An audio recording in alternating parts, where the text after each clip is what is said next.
సార్వత్రిక ఎన్నికల్లో ఆంధ్రప్రదేశ్లో ఎన్డీఏ కూటమే అధికారంలోకి రాబోతోంది అంటూ అన్ని సర్వేలు చెబుతున్నటువంటి నేపథ్యంలో కొంతమంది వైసీపీ నాయకులు చంద్రబాబు గారికి ఫోన్ చేసి సార్ మేము తెలుగుదేశం పార్టీలోకి వచ్చేస్తాం అంటూ వారు అడిగారని, దానికి చంద్రబాబు గారు లోకేష్ గారు నో చెప్పారు అంటూ ఒక వార్త ఇప్పుడు సోషల్ మీడియా వేదికగా చక్కర్లు కొడుతున్న నేపథ్యంలో ఈ అంశం మీద మనం చర్చించుకునేటువంటి ప్రయత్నం చేద్దాం.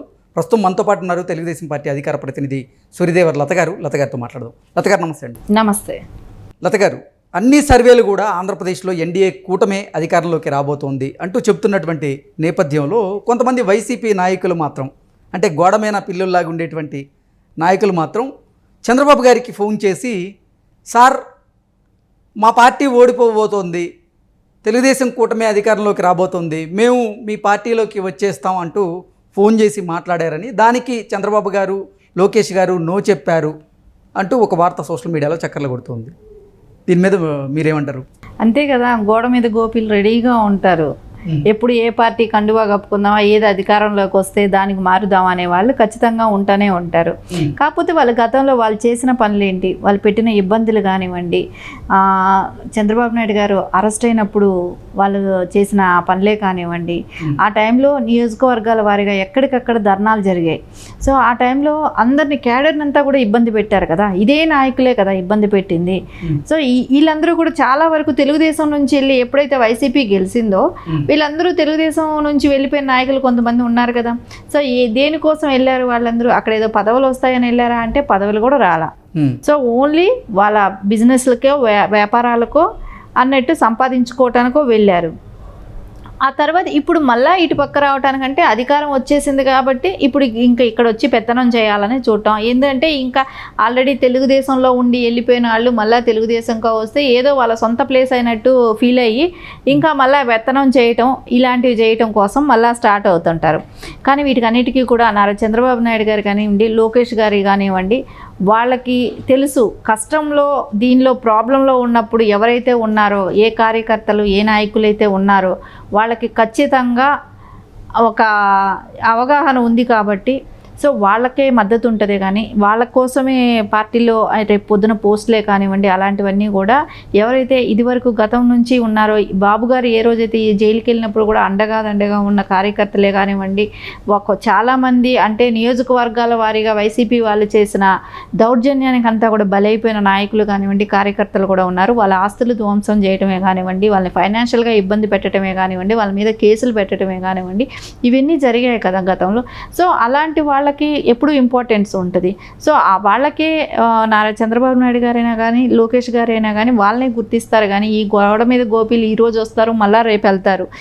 అంటే 2014లో చంద్రబాబు గారు గెలిచిన తర్వాత కొంతమంది వైసీపీ ఎమ్మెల్యేలు బాబు గారికి ఇష్టం లేకపోయినా వాళ్ళని తీసుకోవాల్సి వచ్చింది. అది 2019 ఎన్నికల్లో ప్రభావం చూపించింది. కాబట్టి ఈసారి ఎట్టి పరిస్థితుల్లో వైసీపీ నుంచి ఎవరన్నా గెలిచిన వాళ్ళు టీడీపీలోకి వచ్చే ప్రయత్నం చేసినా కానీ చంద్రబాబు గారు తీసుకోరు అనేటువంటి సమాచారం అయితే మనకు అంతూ ఉంది గతంలో నుంచి కూడా.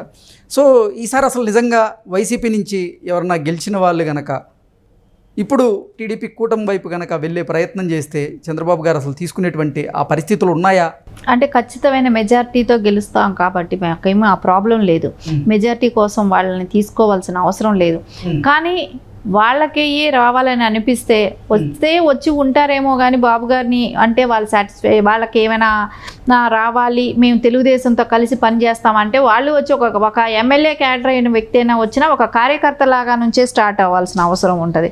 అంతేగాని ఆయన ఎమ్మెల్యేగా గెలిచి వచ్చి అంటే ఒకవేళ కనుక వైసీపీ నుంచి గెలిచి ఆ ఎమ్మెల్యే టీడీపీలో చేరయ్యాలి అనుకుంటే ఈసారి అతని పదవికి రాజీనామా చేసి మళ్ళీ ఆ ప్లేస్ నుంచి ఉప ఎన్నికల్లో గెలిపించుకునేలాగా చంద్రబాబు గారు ప్లాన్ చేస్తారో, లేదంటే అసలు ఎమ్మెల్యే వస్తాను అంటే తీసుకునేటువంటి పరిస్థితి ఉందా అంటే ఏం చెప్తారు? అంటే యాక్చువల్లీ అవసరమే లేదు, వైసీపీ ఎమ్మెల్యే క్యాడర్ మాకు అవసరమే లేదు. సో అలాంటప్పుడు వాళ్ళని రాజీనామా చేసి రమ్మంటారా? సరే తర్వాత రప్పించుకోవాల్సిన అవసరం లేనప్పుడు వాళ్ళ గురించి మేము ఆలోచించాల్సిన అవసరం ఏంటి? సో ఖచ్చితంగా అది వాళ్ళ డెసిషను. వాళ్ళు ఒకవేళ రాజీనామా చేసి వస్తారని, మాకు అవసరం లేదు పదవి, మేము రాజీనామా చేసి వస్తామని అంటే అప్పుడు ఎవరు కాదనలేరు. సో మాకు ఎమ్మెల్యే ఇంపార్టెంట్ కాదు, మేము తెలుగుదేశంలో ఉండటం ఇంపార్టెంట్ అని అనుకున్నప్పుడు ఎవరు ఏం చేయలేము. తప్పకుండా ఎవరైనా ఆహ్వానిస్తారు, వాళ్ళు రిజైన్ చేసి కూడా వస్తామని అంటే. కాకపోతే అది కాదు కదా, ఏ పార్టీతో గెలిచినా ఇదేనా కూడా. సో ఇప్పుడు ఎవరైతే తెలుగుదేశం క్యాడరు నమ్ముకొని హార్డ్ కోర్గా పనిచేశారు ఇన్ని సంవత్సరాలు కూడా, వాళ్ళకే ఇంపార్టెంట్ ఉంటుంది. ఎగ్జాక్ట్లీ. అంటే ఈ గోడమైన పిల్లుల్లాగా వ్యవహరించేటువంటి ఈ నాయకులు కానీ ఎమ్మెల్యేలు కానీ ఎవరైతే ఉన్నారో వారిని ఈసారి ఎట్టి పరిస్థితుల్లో దూరం పెట్టాలి అనేటువంటి కఠిన నిర్ణయానికి తెలుగుదేశం పార్టీ వచ్చేసింది ఇప్పటికే అంటూ కొన్ని వార్తలు అయితే వస్తూ ఉన్నాయి. వాటిని ఎలా చూడాలి? అవును, వాళ్ళు గతంలో పదవులు అనుభవించి వెళ్ళిన వాళ్ళు చాలామంది ఉన్నారు. సో పదవులు అనుభవించి వెళ్ళి మళ్ళీ అదే చంద్రబాబు నాయుడు గారినే కానివ్వండి, లోకేష్ గారినే కానివ్వండి, పార్టీ కేడర్ని ఇబ్బంది పెట్టడమే కానీ ఇవన్నీ చేశారు కదా. సో అలాంటి వాళ్ళని మళ్ళీ తీసుకోవాల్సిన అవసరం ఏంటి? సో యాక్చువల్లీ ఎవరైతే ఇప్పటి వరకు కూడా హార్డ్ కోర్గా పనిచేస్తూ పార్టీ మీద డిపెండ్, అంటే వాళ్ళ కుటుంబాలు సైతం కూడా పనిచేశాయో అలాంటి వాళ్ళకైతే ఖచ్చితంగా ఒక అవకాశం అనేది ఉంటుంది. కాబట్టి వాళ్ళ కోసం పార్టీ పనిచేస్తుంది, వాళ్ళ కోసం అవకాశాలు కల్పిస్తుంది, వాళ్ళకి ఏదైనా చేయాలి. కానీ ఇలాంటి వాళ్ళకి చేసే అవకాశం లేదు. వీళ్ళు ఇలా వచ్చినా కూడా కార్యకర్త స్థాయి నుంచి మళ్ళీ వాళ్ళ నాయకులు అవ్వాల్సిన అవసరం ఉంటుంది అనేది నేను అనుకుంటున్నా. నా personal opinion. Okay.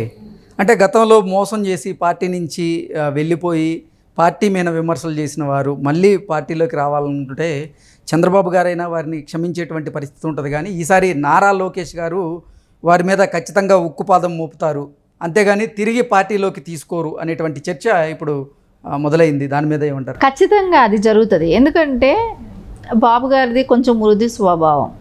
So Lokesh గారి అలా ఉండదు.